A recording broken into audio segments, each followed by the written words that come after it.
Have you ever pondered what could cause a nation to fracture into chaos and war? Let's roll back the hands of time and delve into the heart of Southeast Europe to a nation known as Yugoslavia. From 1945 to 1991, Yugoslavia stood as a beacon of unity, a federation made up of 6 republics, each teeming with ethnic and religious diversity.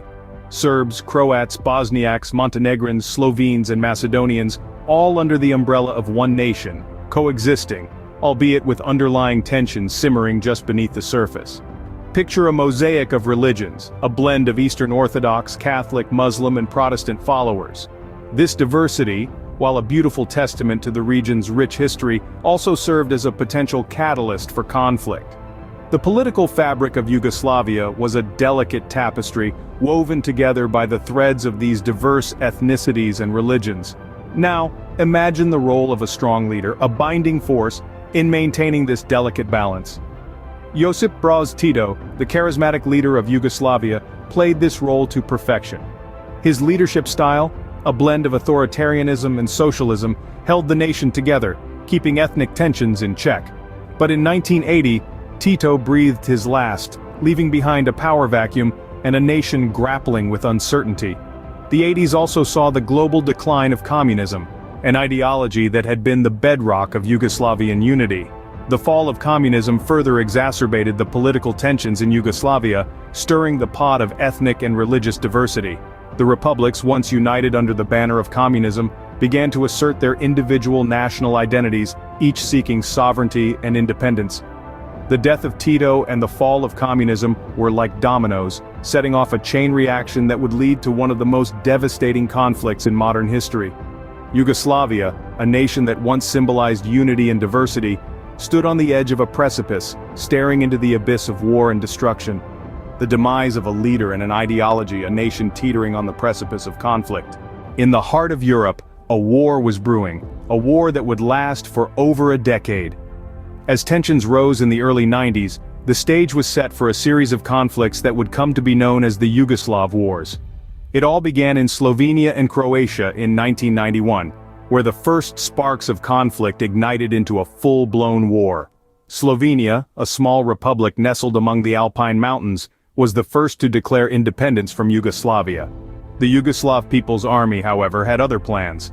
In an attempt to quell secessionist movements and maintain the integrity of the Yugoslav Federation, they launched an offensive, marking the beginning of the Slovenian 10-day war. For 10 grueling days, the Slovenian territorial defense resisted the Yugoslav forces, resulting in a Slovenian victory that would ultimately lead to their independence. Meanwhile, in Croatia, the stakes were even higher. The beautiful city of Vukovar, located on the banks of the Danube, found itself in the crosshairs of the Yugoslav army and Serbian paramilitary forces.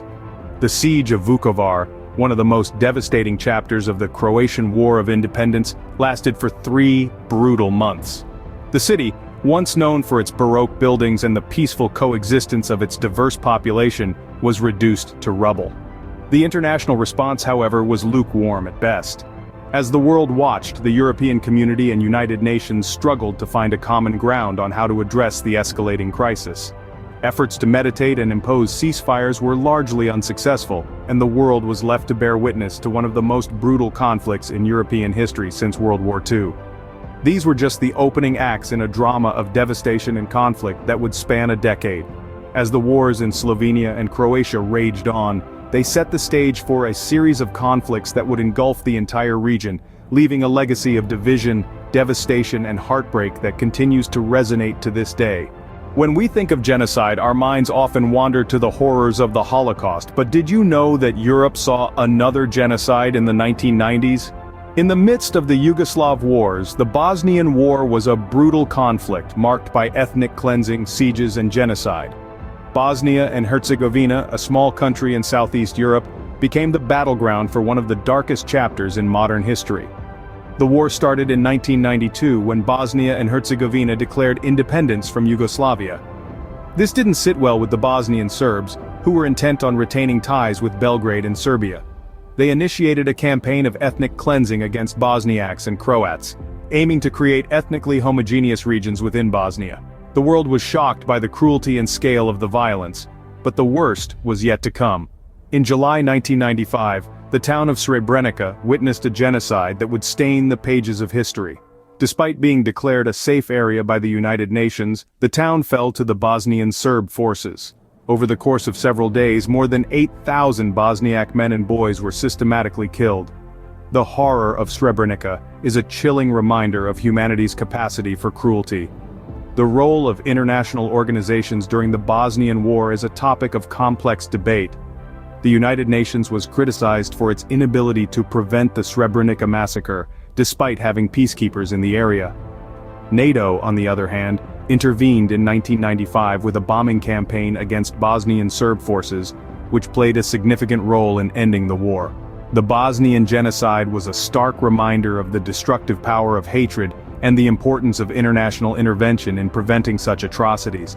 It highlighted the need for global unity in the face of ethnic violence and the necessity for justice in the aftermath of such horrors.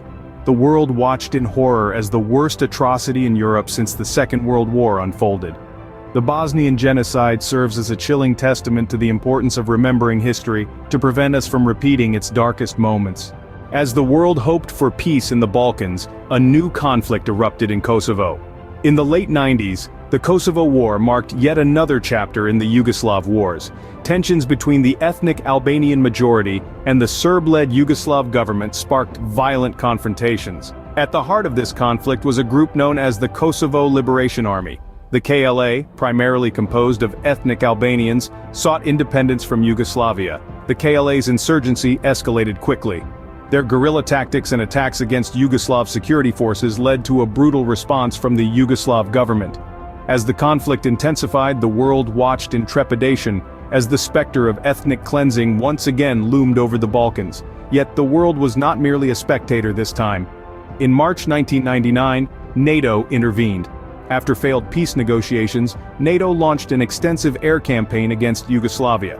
This bombing campaign, controversial and heavily criticized, was a significant turning point in the war. It was the first time that NATO had used force without the approval of the UN Security Council. The objective of the NATO bombing was clear: to compel Yugoslav forces to withdraw from Kosovo, and to ensure the safe return of displaced Kosovar Albanians.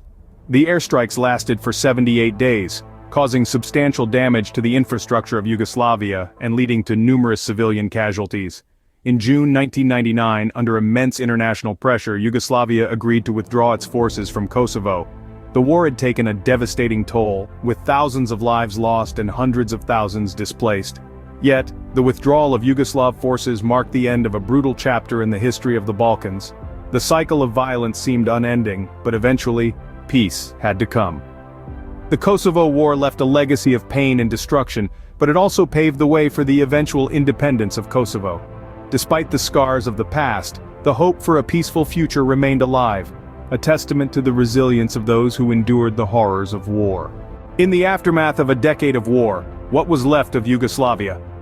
The specter of conflict that haunted the Balkans for over a decade finally dissipated, leaving behind a drastically altered landscape. The once united Federation of Yugoslavia was no more. Instead, it fractured into several independent nations, each with its own unique identity, yet all bearing the scars of the past. First to secede was Slovenia, followed by Croatia, Bosnia and Herzegovina, and Macedonia. Later, in the early years of the new millennium, Montenegro and Kosovo would also proclaim their independence. The remaining Serbia, having lost considerable territory, was all that was left of what used to be the mighty Federation of Yugoslavia. But the aftermath of the Yugoslav Wars was more than just a geopolitical reshuffling. The human cost was staggering. Thousands of lives were lost, countless families were torn apart, and entire communities were displaced. The scars of the conflict ran deep, and even today they remain etched into the fabric of these nations. The economic toll was equally devastating. Infrastructure was destroyed, economies were shattered, and the path to recovery was steep and arduous. The rebuilding process was slow and fraught with difficulties, and the effects of the war are still felt in many parts of the region. Yet amid the rubble and the ruins, the seeds of hope were sown. Despite the bitterness and resentment, the people of the Balkans began to strive for reconciliation and peace. The wars had taught them the harsh lessons of ethnic and religious hatred, and they understood the importance of unity and tolerance in healing their war-torn societies. The Yugoslav Wars were a dark chapter in the history of the Balkans, a stark reminder of the destructive power of nationalism and sectarianism. But they also serve as a cautionary tale for the rest of the world. In an era where diversity and multiculturalism are becoming the norm, the lessons of Yugoslavia are more relevant than ever. The Yugoslav Wars remind us of the tragic consequences of ethnic and religious tensions and the importance of unity and tolerance in our increasingly diverse world.